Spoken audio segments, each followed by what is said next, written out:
দর্শক, এই মুহূর্তে ক্যাম্পাসে আছেন সহকর্মী ইলিয়াস হোসেন, যুক্ত হচ্ছি তার সাথে। ইলিয়াস, জাকসু নির্বাচনের ভোট গ্রহণ শেষ হয়েছে, তো সার্বিক পরিস্থিতি এখন কেমন দেখছেন? ভোট গণনা শুরু হতে পারে কখন, আমাদেরকে জানাবেন।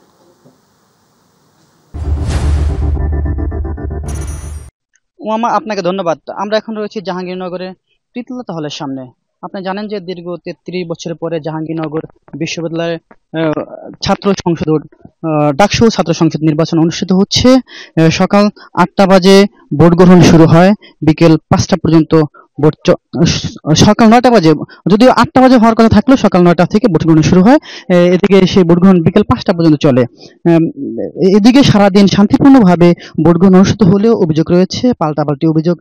বিভিন্ন প্রার্থীরা পাল্টাপাল্টি অভিযোগ করেছেন। এদিকে বিকেল ৪টার কিছু আগে সংবাদ সম্মেলনে ছাত্রদল সমর্থিত প্যানেল নির্বাচন বর্জন ঘোষণা দিয়েছেন। এই ঘোষণা দেন জিএস প্রার্থী তানজিলা হোসেন বৈশাখী। এদিকে শিক্ষার্থী ঐক্য ফোরাম প্যানেলের জিএস প্রার্থী সহ বিভিন্ন প্রার্থীরাও সারাদিন দিনভরে বিভিন্ন অভিযোগ করেছেন। এদিকে ছাত্রদল যে অভিযোগ করছে যে যে এদিকে ছাত্র অভিযোগ করছে যে সকাল থেকে শিবিরের করতে দেওয়া হলেও তাদেরকে কোনো হলে বা ভোট কেন্দ্রে প্রবেশ করতে দেওয়া হয়নি। এদিকে জানেন যে ছাত্রদল যে ভোট বর্জন করার পরে বিভিন্ন গেটে, যে ক্যাম্পাসে প্রবেশ করার যে গেট রয়েছে, গেটের সামনে ছাত্র বিএনপি বা অঙ্গ সংগঠনের নেতারা জড়ো হচ্ছেন, এমন একটা অভিযোগ রয়েছে। এছাড়া পাল্টাপাল্টি অভিযোগ রয়েছে যে জামাত বা শিবিরের নেতারাও সেখানে অবস্থান করছে। এদিকে এই অবস্থাকে কেন্দ্র করে ক্যাম্পাসের মধ্যে উত্তপ্ত পরিবেশ বিরাজ করছে। এদিকে ভোট গণনা শুরু হয়েছে। ভোট ওএমআর মেশিনে ভোট গণনার কথা থাকলেও এখন সেটা হচ্ছে না, স্বাভাবিক প্রক্রিয়ায় ভোট গণনা হবে।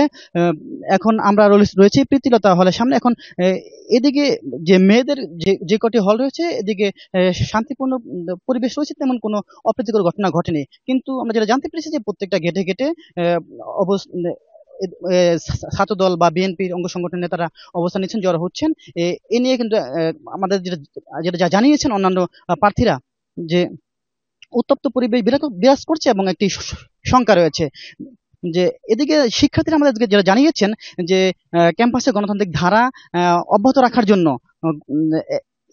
জাকসু নির্বাচনের বিকল্প নেই। তাই তারা চাচ্ছেন যে প্রতি বছর যাতে জাকসু নির্বাচন অনুষ্ঠিত হয়। যে ওমা, এই ছিল আমার কাছে জাহাঙ্গীরনগর থেকে সর্বশেষ। ইলিয়াস, আপনাকে ধন্যবাদ।